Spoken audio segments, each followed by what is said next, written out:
에레미야 30장 12절입니다. 12절부터 마지막 절까지. 오늘 이 본문은 12절로 17절하고 18절로 24절 이렇게 두 문단으로 나누어집니다. 우리가 어제 말씀에 이 세계사의 변동, 그 세계사의 변동 속에서 엄청난 고통이 임하는데 그것이 하나님의 뜻이다. 하나님의 뜻을 통해서 너희를 회복하려고 하는 것이다 하는 그런 내용의 말씀을 봤어요. 이 세계사의 변동, 본문에서 세계사의 변동 이런 표현을 쓰지 않지만 예를 들면 이제 유다가 포로로 잡혀가는 것은 바벨론에게예요. 근데 포로를 그냥 잡아가나요? 전쟁을 통해서 잡아가는 거죠. 이 전쟁을 하면은 많은 사람들이 죽고 부상당하고 예를 들면 6.25를 통해서 우리나라 사람들이 몇백만이 죽었어요. 또 2차 세계대전을 통해서는 몇 천만 명이 죽었어요. 요즘 우크라이나하고 러시아 전쟁을 하는데 러시아가 왜 저러는가에 대한 전문가들의 설명을 들어보면 기가 막혀요. 러시아가 2차 대전 때 죽은 사람들이 그 당시 우리나라 인구만큼 죽었더라고요. 3천만 명, 군인하고 민간인 합해서. 우리 어렸을 때 우리 민족에 대해서 이 숫자 이야기할 때 3천만 이런 말을 했거든요. 그러니까 우리나라 사람 전체가 죽은 숫자만큼 죽은 거예요. 이게 참 전쟁이라는 것이, 이 유다가 바벨론의 포로로 잡혀갈 때도 역시 인구가 적으니까 몇 천만은 아니지만 그래도 몇백만 명 이렇게 죽었을 것이란 말이죠. 그러니까 에레미야를 보내서 하나님께서 저항하지 말고 그냥 잡혀가라. 때가 되면은 회복할 것이다. 그게 에레미야서 전체의 메시지라고 할 수 있어요. 그렇게 잡혀가요. 그런데 오늘 말씀도 그러고 어제 말씀도 그러고 이제 돌아올 것이다 하잖아요. 괜히 그냥 돌아오나요? 그냥 돌아오지 않죠. 바벨론이라는 제국이 망하고 페르시아가 세워지고 돌아오는 거예요. 그러면 이 두 제국의 충돌 속에서는 또 뭐를 하는 거죠? 또 전쟁이 일어나. 또 전쟁이 일어나면, 그러니까 유다는 조그마한 나라를 큰 나라가 와서 먹었으니까 몇십만 몇백만 이러지만 큰 제국 둘이 충돌을 하면은 죽은 사람이 몇이겠어요. 그게 고대 세계라 그 숫자를 다 기록을 안 해놔서 그렇지 거기서도 또 몇백만 내지 몇천만이 죽는 거죠. 그리고 페르시아 시대에 이제 유다가 돌아오고, 그리고 어제 제가 그 주먹 봉우리 이야기했잖아요. 이 봉우리의 이 애언이 당시, 그 다음에 포로 해방, 그리고 예수님이 오심, 초림, 그리고 재림 이야기를 했는데, 초림 때는 어떤 시대죠? 로마 시대예요. 페르시아가 헬라로 바뀌면서 알렉산더가 막 세상을 정복을, 우리는 알렉산더를 영웅이라고 부르지만 사실은 고대 세계의 영웅들은 거의 100%다 영웅 다 사람 죽여서 영웅이에요. 한 명 두 명 죽이면 살인자고요. 몇십만 몇백만씩 죽이면 영웅이고 그런 거죠. 그렇게 해서 헬라로 갔다가 로마로 바뀌면서 이게 또 저절로 되는 거예요. 그러니까 다 전쟁이에요. 그러면 세상이 막 전쟁의 참화로, 그러면 하나님의 백성들은 편안할까요? 하나님 믿으니까 세상은 전쟁을 해도 우리는 편안.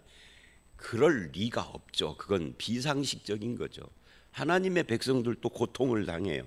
그런데 고통을 당하는데 그 세계사의 역사가 떨리는, 그 막 요동을 치는 그 속에 하나님의 뜻이 있다 이야기를 하는 거거든요. 포로에서 해방되는, 또 메시아가 오는, 인류를 구원하는 이런 큰 뜻들이 작동을 하는데 개인은 고통을 당한다. 그러면 개인은 뭐를 해야 할까요? 인내하고 소망을 가지고 하나님의 약속을 붙들어야 되죠. 피해를 안 입느냐? 아니죠. 피해를 입죠. 피해를 입어도 끝까지 인내로 소망하며, 그게 이제 어제 메시지였다면 오늘 본문은 12절서부터 17절, 이스라엘이 상처를 받고 고칠 수가 없고 송사를 변호할 자가 없고 고칠 약이 없고 이런 이야기로부터 시작을 합니다. 12, 13절이죠. 그런데 이렇게 시작한 이 메시지가 18절서부터 24절에 회복 이야기를 하면서 특히 21절로 22절을 보면 그의 영도자와 그의 치료자, 뭐 통치자 이런 말씀들이 나옵니다. 그러니까 고칠 약이 없는데 치료하는 하나님의 역사가 나오는 것으로 오늘 본문은 앞뒤가 그렇게 마무리가 돼요. 그 회복을 이야기를 하는 거죠. 그래서 12절 13절 여호와께서 이같이 말씀하시니라. 그 에레미야서는 계속 말씀하시는 하나님을 계속 강조를 합니다. 그 말씀하시는 하나님이 말씀을 하다가 이런 거고 똑같죠. 집사님, 이 집사님 가서 권사님에게 내 말을 좀 전해주세요. 그래서 내가 하나님이고 이 집사님이 선지자라면 선지자를 통해서 말씀을 하시는 거예요. 말씀 계속 그게 구약 시대죠. 그러다가 그 말씀하시던 하나님이 마지막 날에는 어떻게 했죠? 본인이 오신 거예요. 그게 성육신 예수님이에요. 본인이 오신 말씀이 육신이 되신 그게 신약 성경이잖아요. 그렇게 오신 그분이 예수님인데 그때는 이제 말씀이 완성된 구약이 완성되고 신약 기록이 끝남으로써 말씀하시는 하나님의 말씀이 완성된 거예요. 지금은 누구에게 이렇게 말로 육성으로 말로 누구에게 말하는 시대가 아니라 이 말씀 완성된 말씀을 기준으로 해서 내 삶에 적용해 사는 거죠. 지금도 여전히 계속 말씀하시는 분인데 뭐만 다르냐면 그 말씀이 기록. 어제 그래서 제가 기록 선지자 그 다음에 그냥 전하기만 하는 선지자로 구약도 나눠진다는 이야기를 했는데 지금은 그 기록 선지자들의 그 기록된 말씀이 성취되고 완성된 시대에 살고 있는데 여전히 우리는 말씀하시는 하나님. 그래서 말씀이 찔러 쪼개고 나누고 하는 거기를 통해서 우리가 안식을 얻는 히브리서 4장이 말하는 그런 시대를 살고 있는 거죠. 그 다음에 또 하나 강조. 어제도 이거 말씀드렸는데 이 30장은 계속해서 나는 내가 하겠다는 말을 계속합니다. 어떻게 그런 일이 일어나나요? 지금 유대인들은 바벨론은 눈에 보고 있지만 이 거대한 제국 바벨론이 어느 날 망할 것이라는 거 꿈에도 생각 못하는 거죠. 그렇잖아요. 일본이 망할 걸 꿈에도 생각 못했던 일제시대의 한국인들하고 비슷한 거죠. 근데 어느 날 갑자기 망해버린 거예요. 원자폭탄이라는 말 생각 단어 자체도 모르던 시대. 원자폭탄이 두 군데 빵빵 터지자 그냥 항복해버리는. 하나님의 섭리는 우리는 알 수가 없어요. 아니 그 고통스러운 원자폭탄 이렇게 나가니까. 그래서 유대인들은 꿈에도 꾸지 못했는데 하나님 뭐라 그러냐면 내가 하겠다. 그래서 나는 내가라는 말이 계속 반복됩니다. 오늘 말씀도 어제 말씀 오늘 말씀에서 나 내가 또는 여호와라는 표현들을 한번 다 찾아서 몇 번 나오는가 한번 해보십시오. 뭐 그렇게 중요한 건 아닌데 확인을 해보는 겁니다. 저는 뭐 몇 번 나오는지 숫자 안 셌어요. 다만 이렇게 읽어 가다 보니까 계속 반복되고 있다. 하나님이 하신다. 이걸 뭐라고 표현을 하느냐면 하나님의 열심이라고 그렇게 표현을 합니다. 그래서 24절에 오늘 말씀의 결론이 이런 거죠. 여호와의 진노는 그 마음에 뜻한 바를 행하여 이루기까지 돌이키지 않는다. 하나님은 한번 결심하시고 말씀하시면 그것을 끝까지 이루기까지 그 뜻한 바를 행하여 이루기까지 절대 변하지 않는다. 진노만 그러는 것이 아니라 이 진노가 어떤 사람에게는 구원이에요. 여기서 말하는 이 진노는 세상을 향한 진노. 금방 말한 바벨론, 페르시아, 뭐 헬라, 로마로 이어지는. 근데 이 진노의 궁극적인 목적은 메시아가 오는 것이고 중간 단계는 유대인들이 포로가 해방되는 거죠. 유대인 포로 해방이 왜 필요하냐? 메시아가 와야 하는 혈통이니까. 메시아가 온 뒤에는 이 혈통 따지지 않지만 그때까지는 그것이 필요하니까. 그래서 하나님이 뜻한 바는 그 이루기까지 돌아서지 않는다. 한마디로 말하면 여호와의 열심입니다. 하나님의 열심, 내가 나는 하나님이 그 열심을 가지고 행하시는 일은 반드시 이루어진다. 이게 결론이거든요. 오늘 말씀. 아직 중간 이야기는 안 했지만 이건 우리에게도 그대로 작동된다는 거예요. 그래서 우리 구원을 이야기를 할 때는 인간인 나의 열심으로 이루는 것이 아니라 하나님의 열심으로 나를 구원하시고 내 인생을 인도하셔서 결국은 완성된 구원에 들어갈 수밖에 없는, 하나님이 결심하시면 그 결심은 반드시 이루어질 수밖에 없어요. 그래서 우리가 흔들리지 않고 하나님을 믿는 거죠. 세상은 변해도 하나님과 하나님의 진리는 안 변한다. 그걸 우리가 믿는 거잖아요. 하나님의 주권이기도 하죠. 자, 다시 그래서 12, 13절에 말씀을 하시는데 너의 상처는 고칠 수 없고 너의 부상은 중하고 너의 송사는 처리할 재판관이 없고 내 상처는 약도 없고 처방도 없고. 이게 엄청난, 여러분 생각을 해보세요. 지금 우리는 그냥 건강한 상태로 있지만 지금 이 상황에서 누가 중환병에 걸렸다고 한번 가정을 해보세요. 그런데 의사들이 지금 봐보고 있잖아요. 병원에 연락을 했더니 죄송하지만 우리 교회에 진료할 의사가 없어서 뭐 소수는 있지만 순서를 기다리려면 6개월 후에 나오십시오. 우리 집사람 그 종아리 근육 파열돼서 이 근방에 있는 정형외과를 돌아다녔더니 다 못 받는다는 거예요. 그래서 익산에 우리 서장로님 아들 서동주 집사 그 병원까지 갔잖아요. 그때 내가 의사 파업이 이렇게 심각한 거야. 그때 그러니까 우리가 당하지 않으면 심각하지가 않은 거예요. 여기 지금 그러는 거예요. 약도 없고 치료할 의사도 없고, 그죠? 네가 재판을 한다면 네 재판을 판결해 줄 재판관도 없고, 말하자면 너의 문제에 대해서 해결할 방법이 없다 이거예요. 이게 이 이스라엘 유다의 현 상황인 거죠. 아무도 이걸 할 수 없다. 그런데 14절 나는 그래요. 15절도 마찬가지예요. 너는 그런데 내가 이 일을 너에게 행하였느니라. 하나님이 하신다는 거죠. 근데 왜 지금 12, 13절 없다, 고칠 수도 없고 재판관도 없고 약도 없고 처방도 없느냐? 이는 그래요. 14절에 너를, 14절 보십시오. 너를 사랑하는 자가 다 너를 잊고 찾지 아니하니. 이 14절 초반은 12, 13절에 올려 붙여서 하나의 이야기죠. 그 다음에 14절에 이는 그래요. 왜 이런 일이 일어나느냐? 너의 악행이 많고 너의 죄가 많기 때문에 나는 내 원수가 당할 고난을 네가 받게 하고 잔인한 징계를 내렸도다.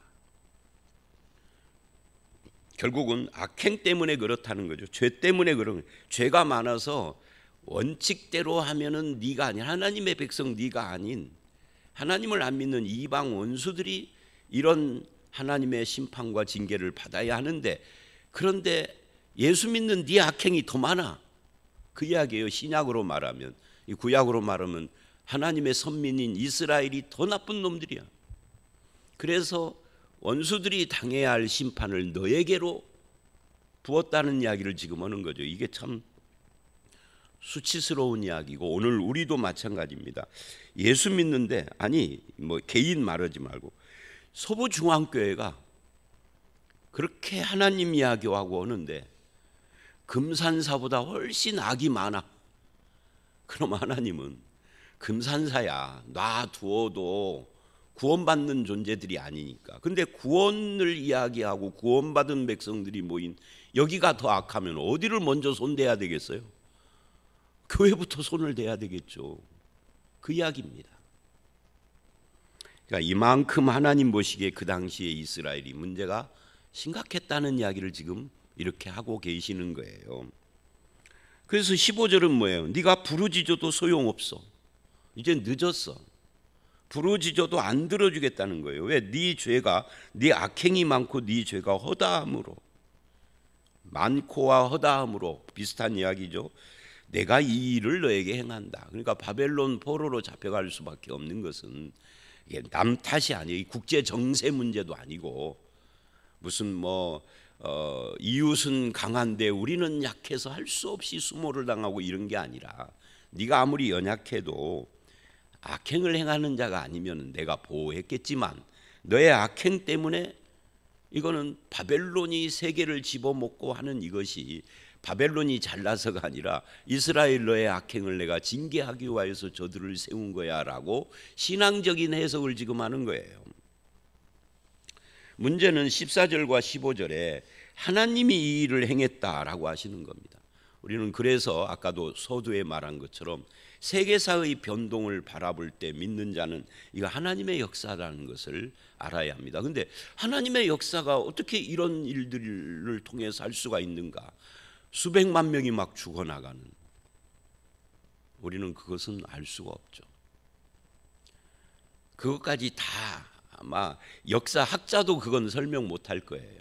하나님의 역사를 어떻게, 이 역사의 사실과 그렇게 된 이유 같은 것을 역사학자들이 설명하겠지만 하나님의 역사를 어떻게 설명해요? 그러면 신학자는 설명할 수 있는가? 뭐 이러고 저러고 설명을 해요. 신학을 공부할 때 보면. 근데 그냥 100% 딱 이렇게 느껴지는 건 아니에요. 그냥 뭐 그런가 보다. 근데 조금 뭔가 좀 찜찜한데 하나님의 역사는요, 목사도 다 설명을 못해요. 목사는 어디까지만 하느냐면 성경에 나오는 수준까지만 하는 겁니다. 그 이상 더 깊은 것까지는 내가 몰라요. 왜? 내가 하나님이 아니니까. 하여튼 그렇게 지금 이야기해요. 이것도 내가 한 것이다. 그러므로 16절 너를 먹는 모든 자는 잡아. 이게 이제 묘한 이야기를 하는 겁니다. 그러므로 너를 먹는 모든 자는, 그러니까 하나님이 바벨론을 들어서 이스라엘을 치시지만 바벨론이 이쁜 거예요, 안 이쁜 거예요? 안 이쁜 거예요. 우리 자식이 너무 못돼 먹어서 그래서 선생님 찾아가 가지고 선생님 우리 아들 때려서라도 가르쳐 줘. 요즘은 그런 부모가 없지만 옛날에는 그랬어요. 우리도 그랬고 애들 때려서라도 야단을 쳐서라도 좀 사람 만들어 주세요. 그랬더니 진짜 그냥 선생님이 막 패는 거예요. 나 보는 데서 말을 그렇게 해놓고 선생님이 미워. 근데 나는 하나님이 아니니까 속으로만 미워하는데 하나님은 전능자시라. 이렇게 바벨론을 들어 이스라엘을 쳐놓고, 그래 이놈 너 바벨론 네가 이뻐서가 아니야. 너도 나쁜 놈이야. 어느 날 너도 칠 거야. 지금 그러고 있는 거예요. 그래서 제가 항상 말하잖아요. 이 구약을 읽을 때 항상 하는 이야기죠. 악은 뭘로 징계하신다? 악으로 징계하신다. 악은 악으로 징계하시고 심판하셔요. 선으로 심판하는 게 아니에요. 선은 심판의 도구가 아니에요. 선은 끝까지 선인 겁니다. 그래서 우리는 악을 선으로 대하라 라고 하시고 심판은 하나님이 하신다라고 해요. 어떻게 하시느냐? 또 다른 악을 들어서 심판하시는. 자, 그 이야기를 지금 16절이 합니다. 이 16절이 참 묘한 말씀이에요.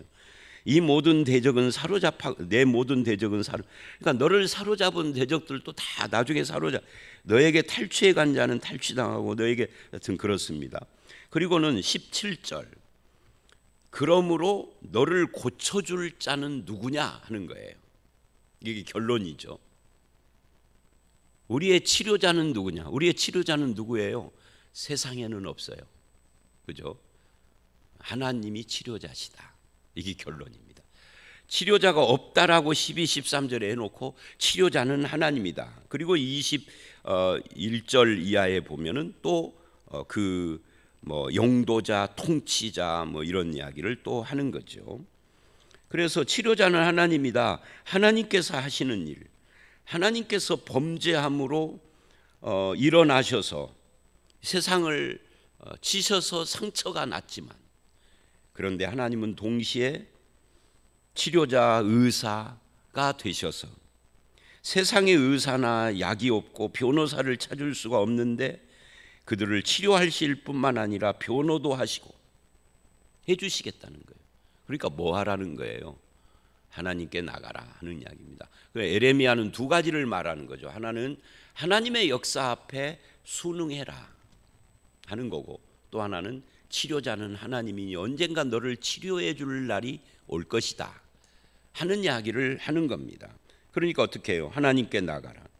내 문제는 이제 이스라엘뿐만 아니라 우리나라 사람들은 이제 또 무속, 유교, 불교 이런 것에 또 찌든 사람들이니까 이 교회를 다녀도 그런 것에 찌들어 있는 사람들이 많으니까 제가 이제 주일날 보면은 이번 주에도 할머니들 80대 뭐 80대 90대 이런 할머니들이 주일날이면 저 로비의 의자에 쭉 한 4-5명이 앉아 계세요. 이번 주에도 그 중에는 전부터 예수를 믿었다가 우리 교회를 이제 서울에서 이사 오셔서 오신 분도 있지만 불교를 다니다가 전도 받아 가지고 우리 교회를 처음 예수 믿는 분들도 한 2분 거기 함께 계세요.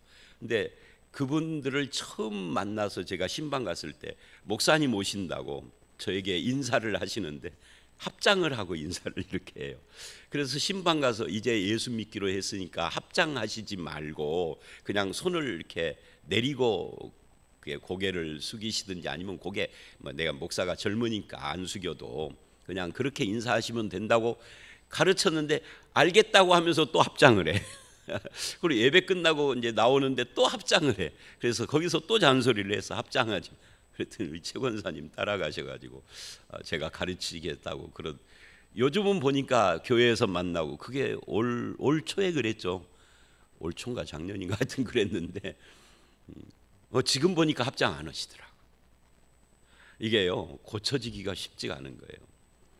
자, 그러니까 제가 왜 갑자기 불교, 유교 무슨 무속 이야기를 하느냐면 우리는 그런 것에 찌들어 있어서 교회를 다녀도 인생에 어려움이 생기고 지금 여기서 말하는 막 이런 세계사 속에서 고통이 있고 그러면은 팔자소간 이런 말을 한다면 예수 믿어도 팔자 이야기를 하고 그래요.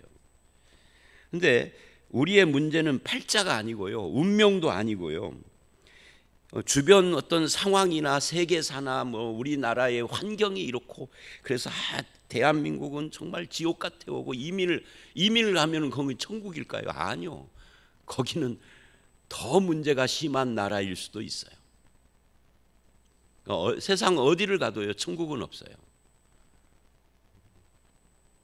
환경의 문제도 아니고 사람 문제도 아니고 팔자 운명 문제도 아니고 뭐예요? 하나님께서 하시겠다는 이야기.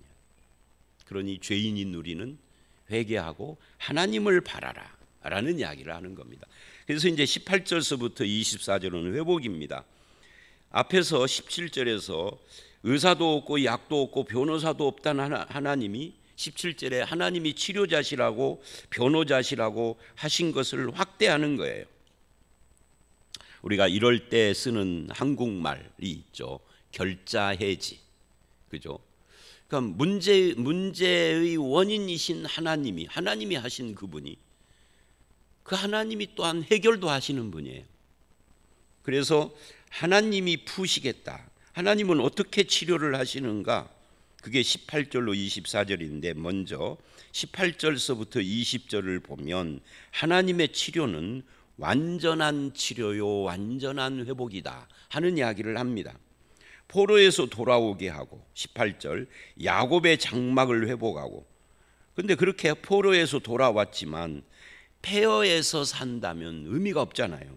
그래서 하나님은 돌아오게 할 뿐만 아니라 경제를 회복하고 정치를 안정시키고 그걸 하겠다라고 약속을 지금 하는 겁니다. 그게 18절이에요. 성읍은 폐허가 된 언덕 위에 건축이 될 것이고 보루는 규정에 따라 사람이 살게 되고. 또 19절 그들에게서 감사의 소리가 나오고 즐거워하는 소리가 나오리라. 이 소리는 찬양을 말하는 거죠. 내가 그들을 번성하게 하고 그들의 수가 줄어들지 않게 하고 내가 그들을 존귀하게 하고 비천하여지지 않게 하겠다. 이것도 하나님이 하시겠다는 거예요. 어떻게 다 망해버리고 이제 몇만 명, 5만 명밖에 안 돌아왔는데 망하기 전에 이스라엘은 남북을 합해서 300만, 400만 이랬는데 5만 명만 돌아왔어요. 그러니까 1%도 안 되는 거죠. 한 1% 조금 넘게 돌아온 거죠. 과거에 비해서. 그런데 어떻게 번성하고 이 촉촉한 조그마한 나라가 어떻게 존귀하고 하나님이 하시겠다는 거예요. 20절 그의 자손은 예전과 같겠고 예전 망하기 전을 말하는 거죠. 그 회중은 내 앞에 굳게 설 것이며 그를 압박하는 모든 사람은 내가 벌하리라. 어떤 방법으로 할지는 몰라요. 근데 하나님이 하시겠다 그러니 하나님을 믿고 지금은 바벨론 포로로 잡혀가라 하는 말에 순응하라는 이야기를 지금 이렇게 하는 겁니다. 그러니까 하나님께서는 영적인 축복도 하시겠다는 이야기를 해요. 그리고 이 회복은 궁극적으로 예수 그리스도가 오심으로 완성이 되는 겁니다.